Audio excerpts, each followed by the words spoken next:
tassa, namo tassa bhagavato arahato samma sambuddhassa, namo tassa bhagavato arahato samma sambuddhassa. Selamat malam pada keluarga besar mendiang Ibu Roswita Juda dan Bapak Iskandar Juda, juga kepada seluruh kerabat dan partisipan malam hari ini untuk kita di daerah wilayah Indonesia Barat ya malam hari. Pada kesempatan ini saya mendapatkan kesempatan untuk memimpin upacara peringatan meninggalnya atau kepergian 1 tahun kepergian Ibu Roswita Juda dan 26 tahun kepergian Bapak Iskandar Juda. Beliau harus melanjutkan perjalanan yang memang harus beliau tempuh. Dan dari pihak keluarga memberikan topik seperti yang tadi sudah kita dengar dari Bapak Sopyan Juda. Topiknya adalah berdamai dengan kematian.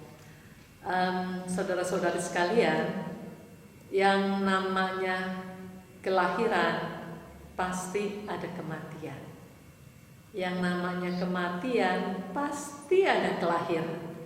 Kecuali setelah kita meninggal dan kita merealisasi nibbana, atau sebelumnya kita merealisasi nibbana, begitu kita meninggal sudah tidak ada kelahiran lagi, ya. Nah, mengenai kematian, banyak orang yang merasa tabu atau pantang kalau berbicara tentang kematian. Padahal kematian adalah proses yang sangat alami dan kita sudah sering atau banyak sekali kita melihat kejadian-kejadian mengenai kematian. Dan kemudian mengenai untuk seseorang ini meninggal, itu nggak pakai syarat mesti tua dulu, mesti sakit dulu, nggak pakai syarat itu. Banyak orang yang meninggal dengan berbagai cara. Ada yang ketika ceramah meninggal, ada ketika sedang bernyanyi meninggal, ada lagi tidur, lagi baca parita, lagi ya mungkin bersenda gurau lah, atau ada yang sedang makan lah. Jadi kematian itu bisa datang dengan berbagai caranya. Yang pasti kalau sudah waktunya tiba, dia akan datang. Kalau menurut saya, bila seseorang berbicara tentang kematian itu dianggap tabu, itu sesuatu yang keliru. Karena sesuatu yang nyata, yang jelas itu akan terjadi, dibilang tabu untuk dibicarakan, pantang untuk dibicarakan.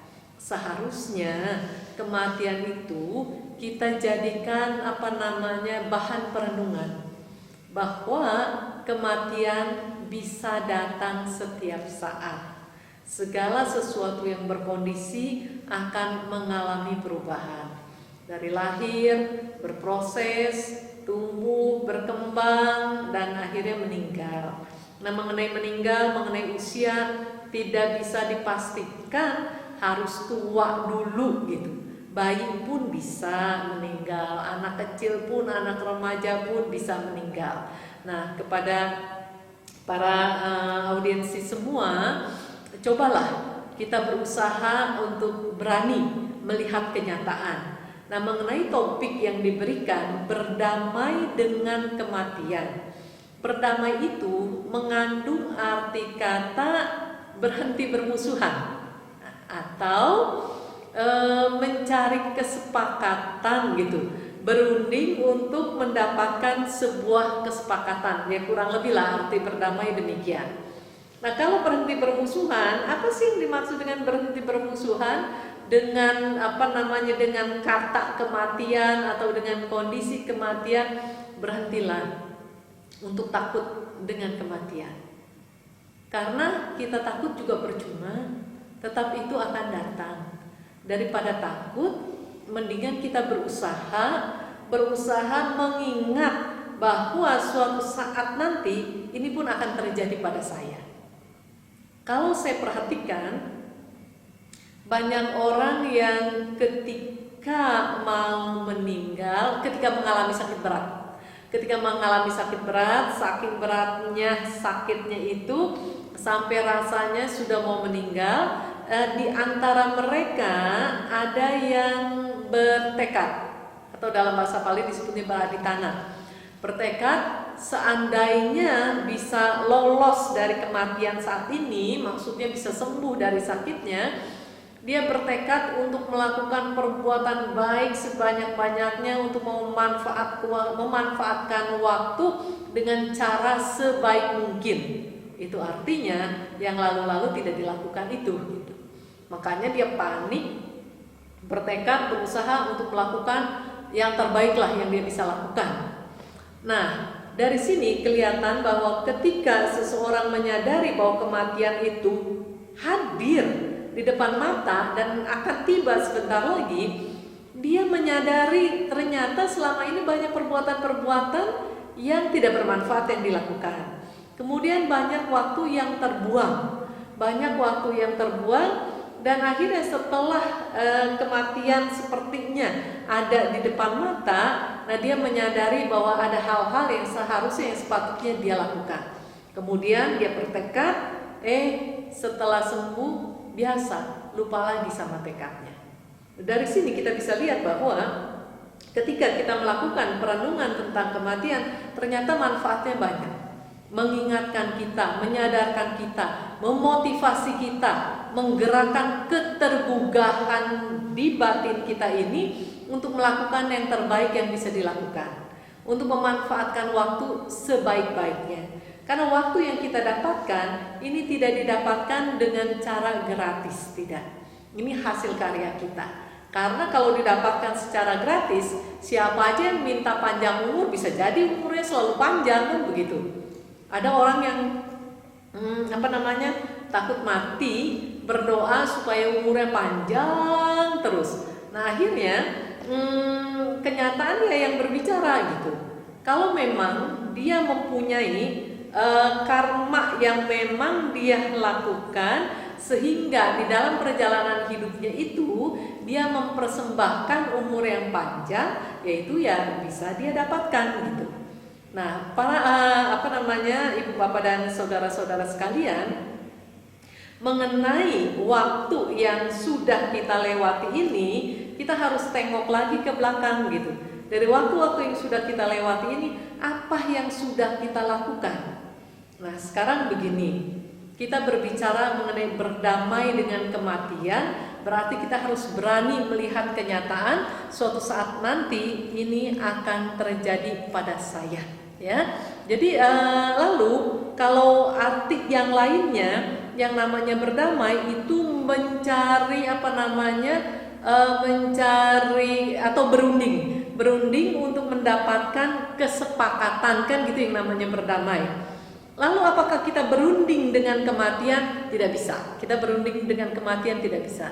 Lalu kita berunding dengan apa? Kita berunding dengan pikiran kita sendiri. Pikiran kita sendiri berunding dengan pikiran sendiri. Untuk apa? Untuk berani menerima kenyataan, ya. Kemudian lagi, dari hari-hari yang sudah kita lewati, kan banyak yang hal-hal yang tidak bermanfaat yang dilakukan. Kemudian banyak hal-hal yang tidak terpuji, sehingga waktu juga terbuang dengan percuma. Nah, bagi orang-orang yang seperti ini, menghadapi kematian dia takut, tidak bisa damai. Pikirannya, batinnya tidak bisa damai.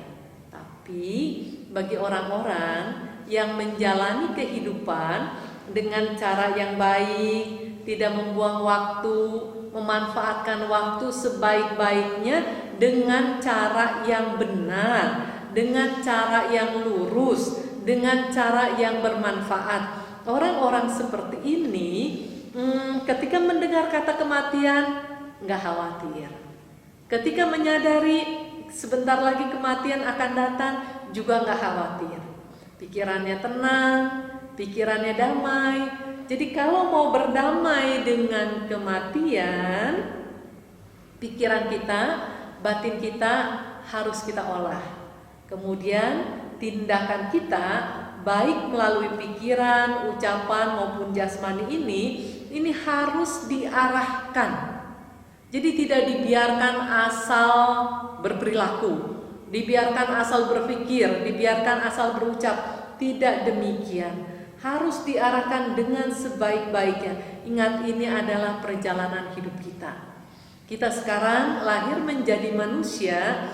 Ini dari perjalanan kehidupan yang lampau, kita mengalami kematian di kehidupan yang lampau yang barusan itu, kemudian kita hadir di kehidupan yang sekarang.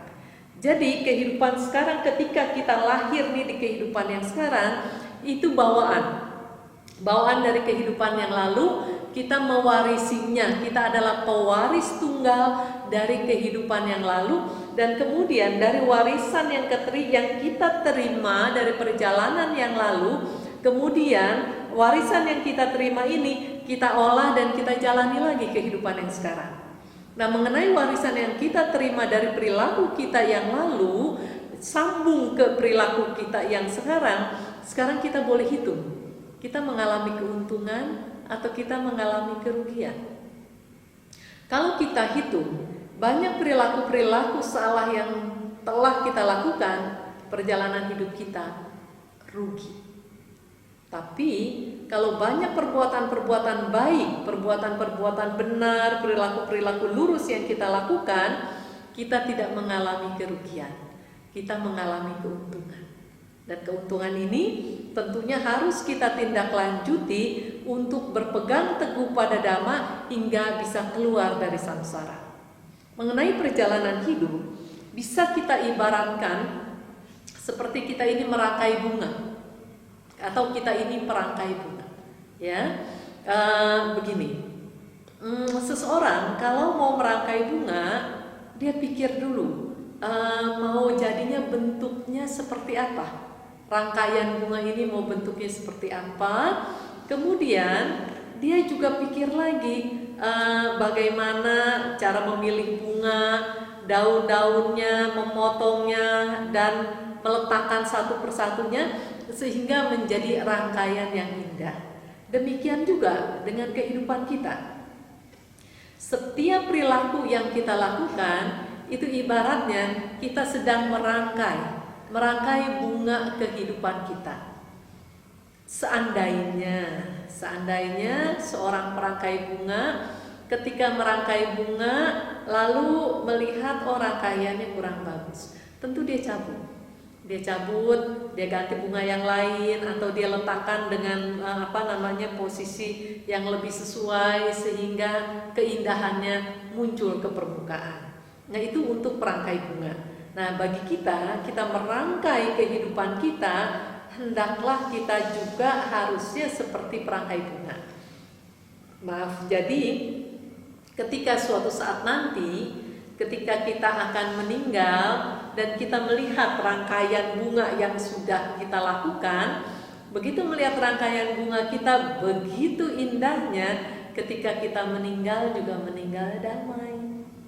Ketika kita harus pergi melanjutkan perjalanan dari satu kehidupan ke kehidupan berikutnya, kita melanjutkan perjalanan dengan damai, dengan tenang, dengan mewarisi warisan yang berupa jasa-jasa kebajikan, warisan-warisan yang menuntun selalu ke jalan yang benar, warisan-warisan yang menuntun selalu untuk kita bertemu dengan Dhamma, bertemu dengan kebenaran, di mana di situ ada kebaikan, ada kesejahteraan, ada keselamatan, ada kebahagiaan.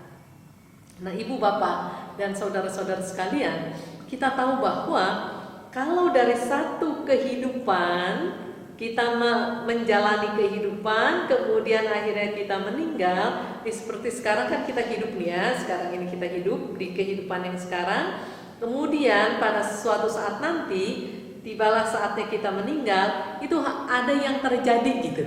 Jadi kita harus berpikir bahwa setelah kita ini nanti meninggal, apa yang akan terjadi dengan saya, itu harus kita pikirkan. Supaya ketika kita hidup sekarang, kita damai. Ketika dalam proses kematian, kita damai. Ketika lahir lagi di perjalanan yang memang harus kita tempuh, kita juga damai gitu. Damai di yang lampau, di proses yang sekarang, dan damai di proses yang akan datang. Jadi kita harus berpikir bahwa setelah kematian ini apa yang akan terjadi dengan saya. Jadi kita tidak bisa mengandalkan doa. Misalnya, kalau kita meninggal nanti supaya di kehidupan yang akan datang kita panggil saja para pendoa yang para pendoa yang katanya berkualitas tinggi, misalnya begitu. Walaupun seseorang didoakan dengan para pendoa yang sangat-sangat terkenal, tetap yang menjadi proses alam adalah hukum sebab dan akibat. Apa yang dia lakukan, ya itulah yang menjadi kehidupannya begitu. Ada satu cerita, sebetulnya sih banyak cerita. Salah satu contohnya, ada anak muda yang baru ditinggal oleh ayahnya. Terus anak muda ini sedih, beliau mencari Buddha, dan kemudian dalam kekalutan, dalam kesedihannya, anak muda ini memohon kepada Buddha, tolong doakan orang tuanya agar orang tuanya ini lahir di alam bahagia. Kemudian Buddha mengarahkan anak muda ini agar bisa menerima kenyataan dengan meminta anak muda membawa guci yang berisi mentega. Lalu anak muda ini pergi dan kembali membawa guci yang sudah berisi mentega, dan di depan kediaman Buddha pada waktu itu ada kolam. Lalu Buddha meminta ke anak muda ini, tolong guci itu dimasukkan ke dalam kolam. Dan ketika guci itu sudah sampai ke dasar kolam, Buddha meminta anak muda itu memukul guci dengan kayu sampai pecah. Ketika gucinya ini pecah, mentega yang di dalam ini naik ke permukaan. Lalu Buddha meminta anak muda ini untuk memanggil seluruh pendoa yang ada di kota atau dimanapun yang anak muda ini bisa jangkau dan yang anak muda ini kenal, undang datang semua untuk berkumpul bersama nih para pendoa ini, untuk kumpul bersama mendoakan agar menteganya yang tenggelam dan guci yang sudah pecah ini, serpihan-serpihan guci yang sudah pecah ini naik ke permukaan. Lalu anak muda itu bilang, Sang Bagawa Tathagata, itu tidak mungkin bisa dilakukan. Lalu Sang Buddha memberitahu kepada pemuda ini, demikian juga dengan seseorang. Apabila seseorang di dalam perjalanan hidupnya melakukan perbuatan-perbuatan yang buruk, betapa hebatnya pendoa, berapa banyaknya pendoa yang hebat dikumpulkan untuk berdoa agar orang yang baru meninggal ini yang perilakunya buruk supaya terlahir di alam-alam bahagia. Itu tidak akan terjadi. Demikian juga sebaliknya, bila seseorang dalam hidupnya memiliki kemoralan yang baik, berperilaku yang baik, ketika ia meninggal, kemudian kembali dikumpulkan para pendoa-pendoa yang ternama untuk mendoakan agar orang ini masuk ke alam rendah, ke alam-alam menderita, itu tidak mungkin. Jadi harus disadari benar-benar mengenai proses alam yang bekerja. Jadi bukan karena doa, bukan karena permohonan, tetapi karena apa yang sudah ditanam. Ya demikianlah perjalanan hidup yang harus dia lewati. Nah jadi ibu, bapak, dan saudara-saudara sekalian, supaya kita ini damai ketika mendengar kata kematian, damai ketika rasanya kematian sudah dekat. Apa yang harus kita lakukan? Bikin rangkaian perilaku yang baik agar menjadi rangkaian kehidupan yang indah. Dan kemudian juga kita paham setelah kematian ini apa yang akan terjadi, karena kita tahu persis apa yang kita lakukan, baik melalui pikiran kita, ucapan kita, maupun tindakan jasmani kita. Nah, ini bagi yang tahu persis. Tapi yang namanya orang itu sangat beragam, sangat macam-macam. Ada orang yang, seperti tadi, ketika bicara tentang kematian, pantang atau tabu.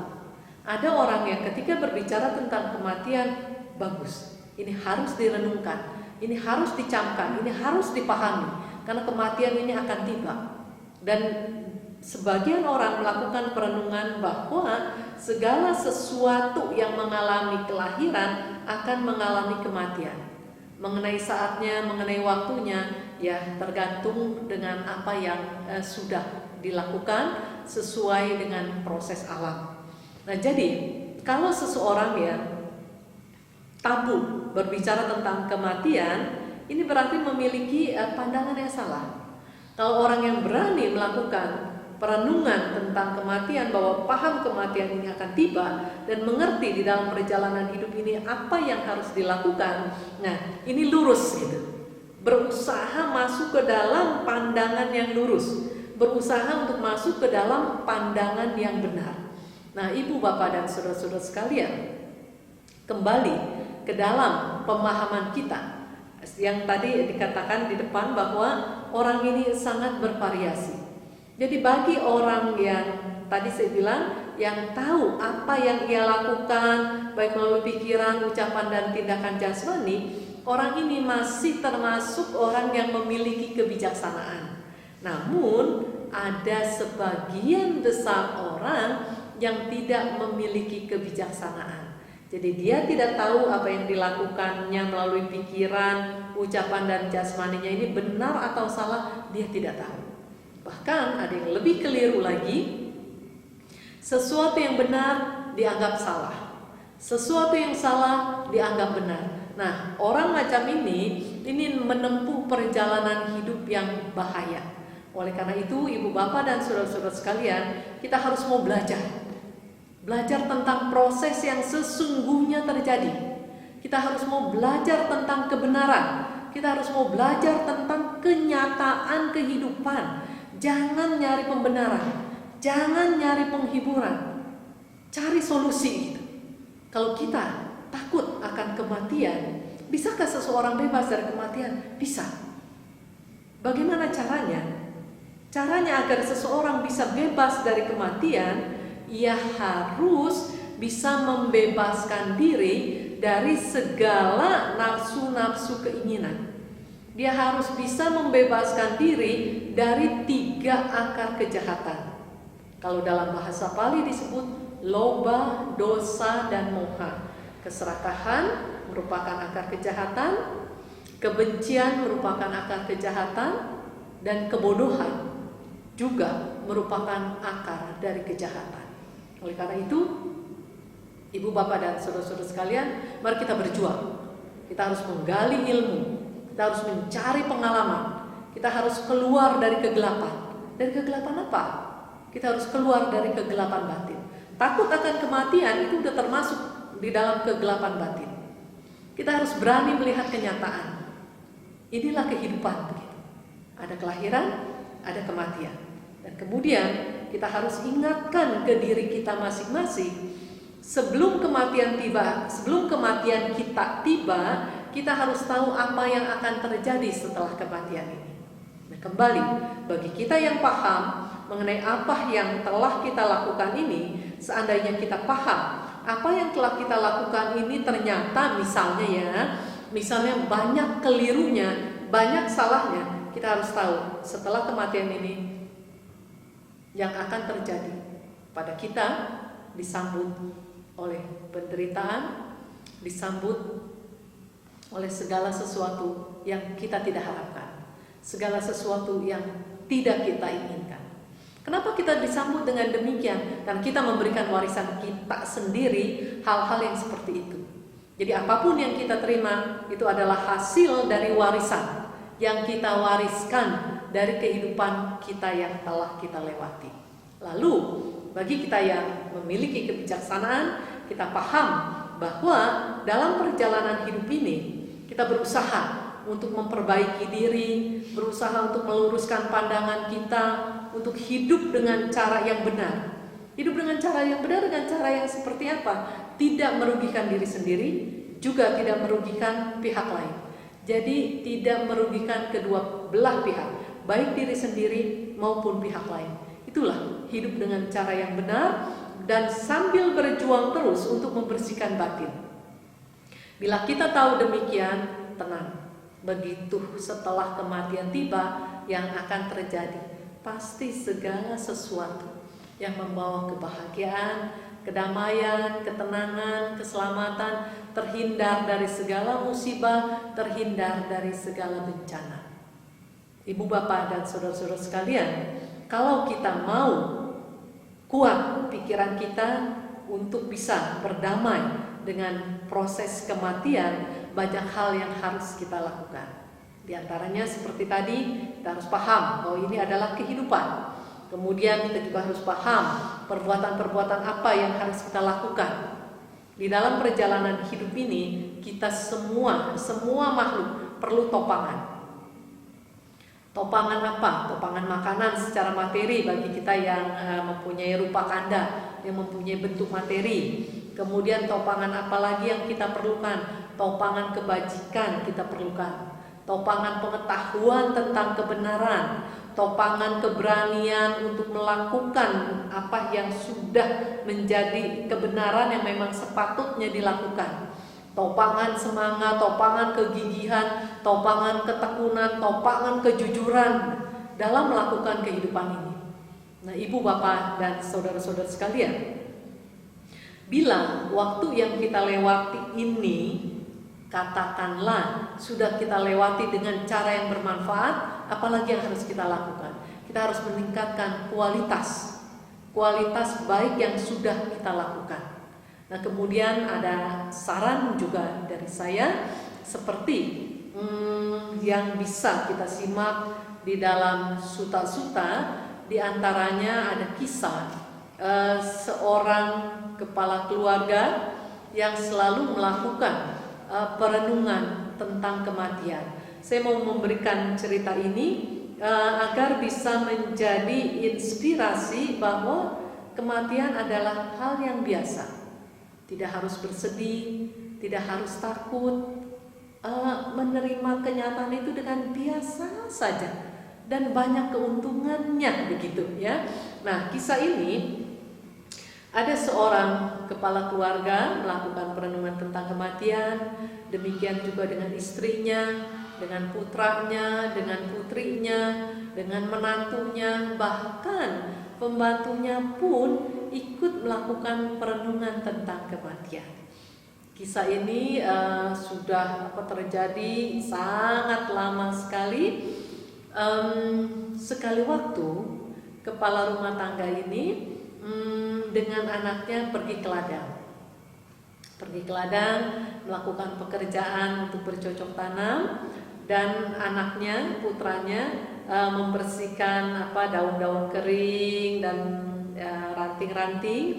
Setelah dikumpulkan, kemudian daun kering dan ranting yang sudah menumpuk itu dibakar. Ternyata dekat tempat pembakaran itu ada pohon yang ada lubangnya, dan di situ ada ular berbisa bersarang di sana. Nah, karena ular berbisa ini merasa panas dan terancam, akhirnya keluar dan mematuk anak kepala rumah tangga ini. Kemudian meninggal seketika, karena ular ini sangat berbisa, meninggal seketika. Dan ayahnya ini melihat anaknya jatuh pingsan dan kemudian meninggal, melepas pekerjaannya, datang menengok anaknya. Dan setelah anaknya diketahui bahwa anaknya sudah meninggal, diangkat, kemudian dibaringkan di bawah pohon. Nah, ayahnya ini kembali melanjutkan pekerjaan. Tidak lama kemudian ada orang yang tinggal dekat rumahnya lewat, dan kemudian ayahnya ini minta tolong sampaikan ke keluarga kami untuk makan siang hari ini, tolong bawakan hanya untuk satu orang saja. Gitu. Nah, setelah berita ini disampaikan ke rumah keluarganya, yang di rumah sudah paham. Kalau orangnya 2, kemudian minta dibawakan makanan hanya untuk satu orang saja, berarti yang satu ini sudah melanjutkan perjalanan ke kehidupan berikutnya, atau dengan kata lain meninggal. Kemudian mereka semua datang ke ladang. Setibanya di sana, petani ini, ayahnya makan dulu. Selesai makan, kemudian dia mempersiapkan segala sesuatunya untuk proses kremasi. Kemudian dikremasi. Ketika proses kremasi, semua tenang, tidak ada satu tetes pun air mata yang jatuh atau yang keluar begitu. Kemudian ada yang bertanya, apakah akan ada pesta besar sehingga kayaknya ada panggangannya besar gitu? Oh bukan, ini anak kami meninggal. Lalu ditanya, yang datang ini bertanya kepada ayahnya, kenapa Anda tidak menangis? Jawabannya, air mata tidak bisa membangkitkan orang yang sudah meninggal. Seperti ular yang kalau sudah mau ganti kulit tuh, sudah waktunya ganti kulit, ya dia dengan pengalaman si ular itu sendiri tentunya bisa melepaskan kulit tuanya. Setelah kulit tuanya lepas, ya ular ini melanjutkan perjalanan gitu. Demikian juga orang, setelah tubuhnya ini sudah tidak bisa dipakai lagi. Kalau anaknya tadi karena tidak dipakai lagi karena sudah keracunan dengan ular yang bisanya ular ini, ya tidak bisa dipakai lagi. Kemudian anak ini ya harus pergi gitu, melanjutkan perjalanan ke kehidupan yang memang harus ia tempuh. Jadi air mata tidak ada manfaatnya, air mata tidak ada gunanya. Setelah itu orang ini bertanya kepada ibunya gitu ya, kalau seorang ayah mungkin bisa demikian, tapi kalau seorang ibu kan hatinya lembut gitu, mengapa Anda tidak menangis? Kemudian ibu ini menjelaskan, ketika ia datang, saya tidak tahu kapan ia datang. Ketika ia pergi, saya juga tidak tahu kapan ia pergi. Ia datang tanpa diminta, ia pergi pun tanpa diminta. Datang tanpa diundang, pergi juga tanpa pamit. Kan begitu orang yang meninggal, sudah waktunya meninggal, pergi gitu. Jadi air mata tidak bisa membangkitkan orang yang sudah meninggal. Ia harus melanjutkan perjalanan yang memang ia harus tempuh. Lalu orang ini bertanya lagi kepada saudara perempuannya. Saudara perempuannya menjawab, tangisan hanya akan membuat tubuh ini tidak sehat. Berduka hanya akan membuat tubuh ini tidak sehat, dan kemudian akan membangkitkan kesedihan bagi orang-orang yang mengharapkan kebaikan buat saya. Dan air mata tidak bisa membangkitkan orang yang sudah meninggal. Saudara saya harus melanjutkan perjalanan yang harus ia tempuh. Setelah itu orang ini bertanya lagi kepada istri dari yang meninggal, kenapa Anda tidak menangis? Lalu istrinya ini menjawab, menangis meratapi orang yang sudah meninggal itu seperti anak kecil yang merindukan rembulan, yang merindukan bulan purnama untuk dijadikan mainannya. Seperti itulah orang yang meratapi orang yang sudah meninggal. Air mata tidak bisa membangkitkan orang yang sudah meninggal. Ia harus melanjutkan perjalanan yang harus ia tempuh. Kemudian terakhir, pembantunya ditanya, "Kenapa Anda tidak menangis?" Seperti halnya pot yang sudah pecah, jawab pembantunya ini. Pot yang sudah pecah tidak bisa disatukan kembali yang sampai utuh tanpa retakan, itu tidak mungkin. Demikian juga air mata tidak bisa membangkitkan orang yang sudah meninggal. Ia harus melanjutkan perjalanan yang harus ia tempuh. Nah, para ibu, bapak, dan saudara-saudara sekalian, ketika proses kremasi, satu keluarga ini biasa saja, tenang, damai, tidak ada kepanikan, tidak ada duka, tidak ada derita. Melepas kepergiannya, ya lepas. Memang ia harus melanjutkan perjalanan ke kehidupan berikutnya, begitu. Dengan kata lain, kematian artinya kan kelahiran juga. Kalau diterjemahkan sebagai kematian, melulu tentang kematian, mungkin menyeramkan. Tapi kalau disadari juga bahwa kematian itu artinya kelahiran. Hari itu dia meninggal, hari itu juga hari ulang tahunnya dia, hari kelahirannya dia. Jadi mari kita sama-sama belajar untuk melakukan perenungan tentang kematian, melihat kenyataan segala yang berkondisi pasti berubah. Segala yang lahir pasti akan mengalami kematian. Mengenai berhadapan dengan kematian, mendengar kata kematian, kita bisa damai atau tidak damai tergantung dari bagaimana cara kita berpikir, bagaimana sikap mental kita terhadap kenyataan kehidupan.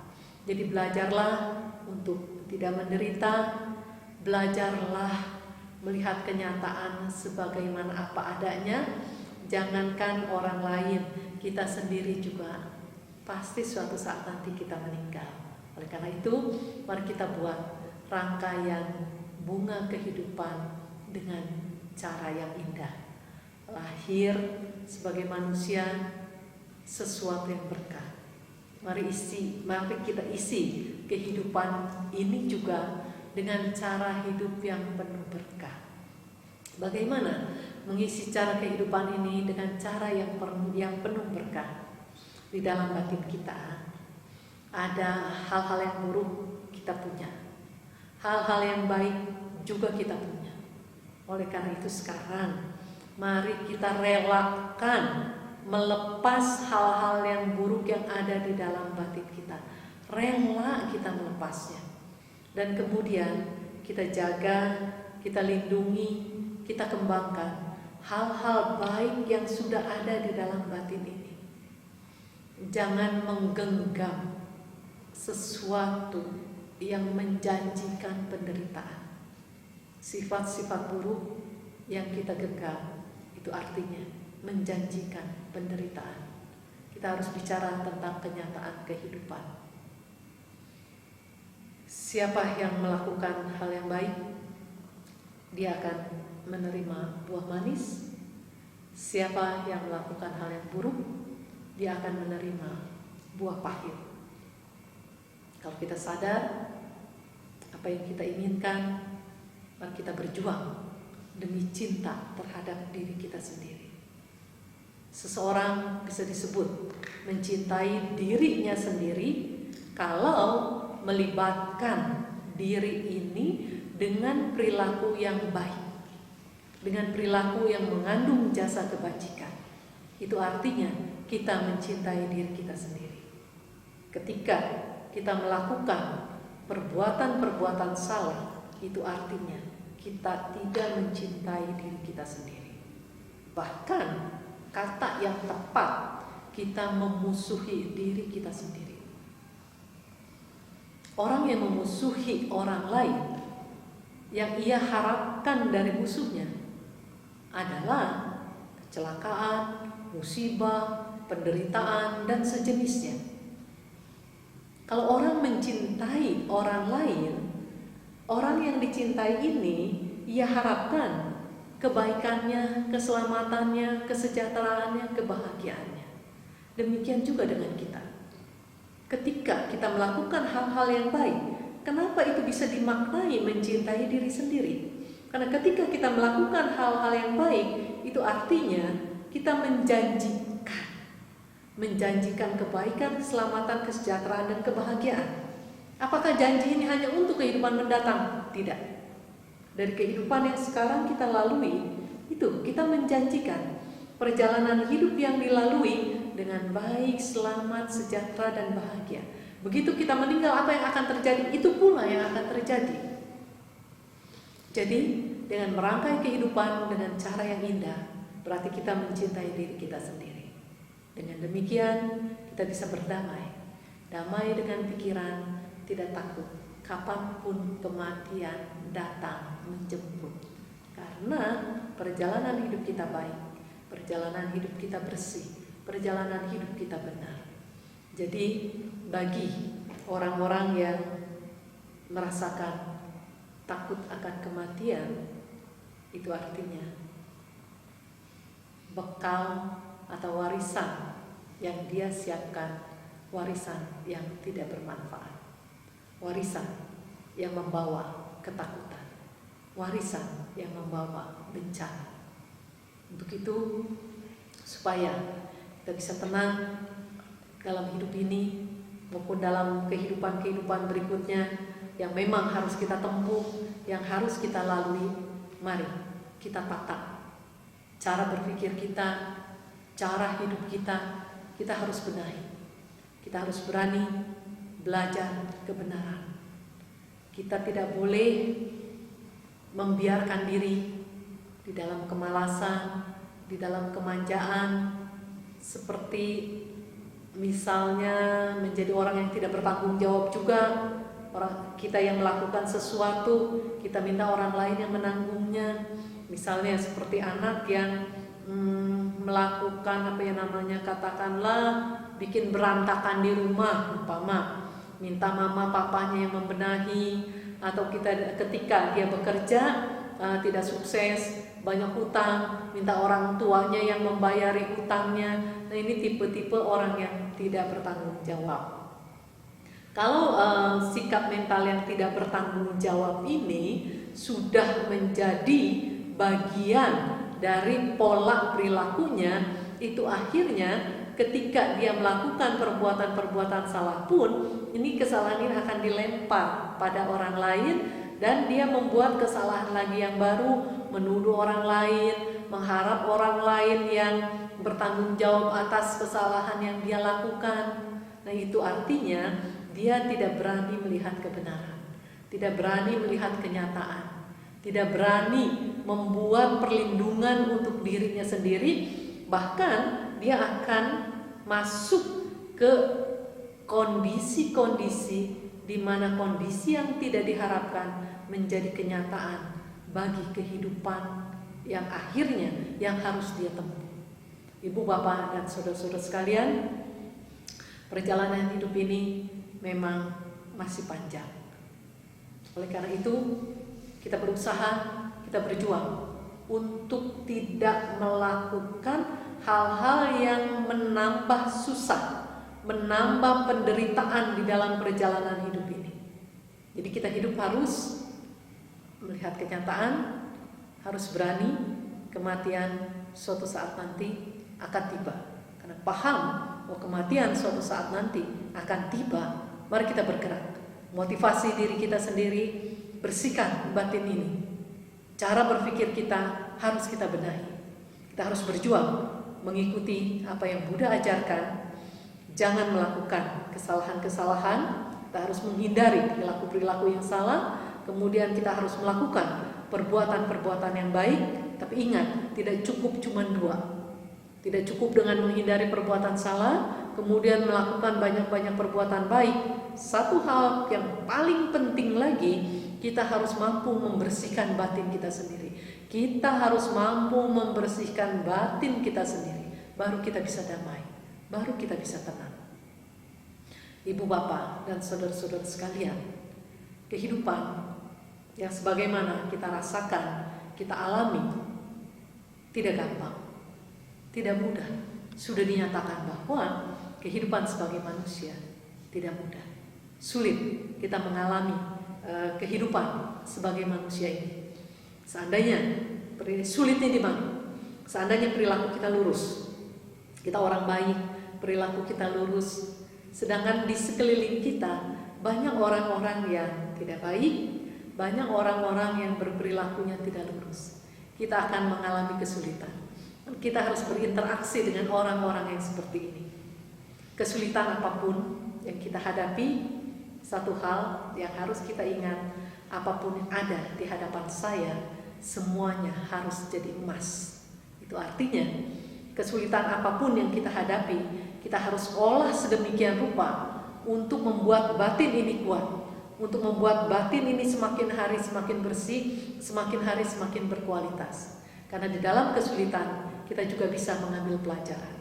Di dalam kesulitan kita juga bisa mengalami, mendapatkan hal-hal yang sangat berguna. Pelajaran yang sangat berguna di dalam kesulitan-kesulitan ini, ketika kesulitan yang kita hadapi, kemudian kita berusaha untuk keluar dari kesulitan itu, tanpa disadari kondisi batin kita ini akan tertempa. Ketekunan dan kegigihan kita, daya juang dan semangat kita akan bangkit. Dan di dalam perjalanan untuk keluar dari samsara, untuk merealisasi nibbana, ketekunan dan kegigihan itu sangat dibutuhkan. Pengalaman-pengalaman untuk keluar dari kesulitan itu sangat bermanfaat dan itu sangat berguna. Jadi ibu, bapak, dan saudara-saudara sekalian, kembali kita kepada topik berdamai dengan kematian. Itu artinya tidak bisa tawar-menawar dengan kematian itu sendiri, tetapi membenahi pola pikir kita. Yang tadinya takut dengan kematian, sekarang mampu menerima kondisi yang memang pasti terjadi. Dan setelah itu, apa yang harus kita lakukan lagi? Ingat, persiapkan perjalanan hidup ini dari satu kehidupan ke kehidupan berikutnya, agar kita memiliki sesuatu yang baik, membawa sesuatu yang baik, dan diikuti dengan kondisi-kondisi yang baik. Akhir kata, selamat berjuang, selamat berdamai dengan pikiran, bukan dengan kematian sebetulnya. Selamat berdamai dengan pikiran, selamat menjalani kehidupan dengan baik, dengan bermanfaat, tidak merugikan diri sendiri, tidak merugikan pihak lain. Tolong ingat baik-baik, hukum sebab akibat ini kerja, proses alam ini kerja. Mari kita beranjali, kita bertekad, semoga dalam perjalanan hidup ini kita selalu ingat untuk merangkai bunga kehidupan kita ini dengan cara yang baik, dengan cara yang benar, sehingga ketika kita lahir dengan berkah, menjalani kehidupan ini juga menjalani kehidupan dengan berkah. Dan ketika kita harus melanjutkan perjalanan, diiringi dengan berkah kebajikan, dengan warisan-warisan yang bermanfaat. Dan semoga dalam panjangnya perjalanan kehidupan yang memang harus kita tempuh, kita selalu bertemu dan bergaul dengan orang-orang yang bijaksana, sehingga keluar dari samsara dan realisasinya nibbana. Sadhu, sadhu, sadhu.